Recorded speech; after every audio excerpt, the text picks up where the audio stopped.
Hello students, in this video we are going to discuss about the reaction of metals with the water. Metals react with water and produce a metal oxide and hydrogen gas. These metal oxides that are soluble in water dissolve in it to further form metal hydroxide. But all metals do not react with the water. Metals like sodium and potassium react violently with cold water. In the case of sodium and potassium, the reaction is so violent and exothermic. Due to the presence of this large amount of heat energy, the hydrogen gas evolved in this reaction immediately catches fire. The reaction of sodium and potassium with water can be represented as 2Na plus 2H2O gives 2NaOH plus H2 plus heat energy, and 2K plus 2H2O gives 2KOH plus H2 plus heat energy. The reaction of calcium with water is less violent. The heat evolved during this reaction is not sufficient for the hydrogen to catch fire, and the calcium starts floating because the bubbles of hydrogen gas formed stick to the surface of the metal. Calcium is less reactive than sodium and potassium. The products obtained during the reaction of calcium with water are calcium hydroxide and hydrogen, and the reaction can be represented as Ca plus 2H2O gives CaOH twice plus H2. Magnesium does not react with cold water.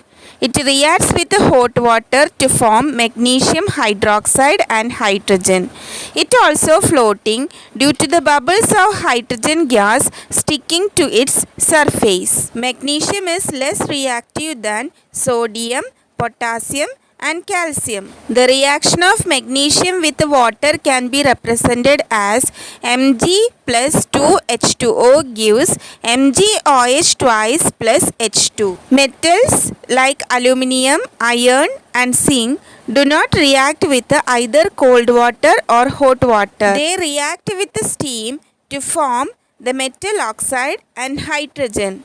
These metals are less reactive than sodium, potassium, calcium and magnesium. In this figure, glass wool soaked in water is placed at the bottom of a boiling tube. On heating the bottom of the boiling tube using a Bunsen burner, the water contained in the glass wool will evaporate and steam will produced. This steam will react with the metal sample. As a result, hydrogen gas will produced and it will pass through the delivery tube which is connected to the boiling tube using a cork. The amount of hydrogen gas produced can be detected by using this setup, and hydrogen gas produced will displace the water in this inverted test tube. The reaction of aluminium and iron with water can be represented as 2Al plus 3H2O gives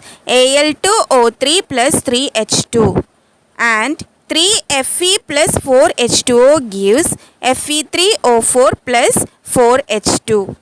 Metals such as lead, copper, silver and gold do not react with water at all because their reactivity with water is very low. So, these are the important points related to the reactions of metals with the water. I hope you understood the concept. Okay, thank you.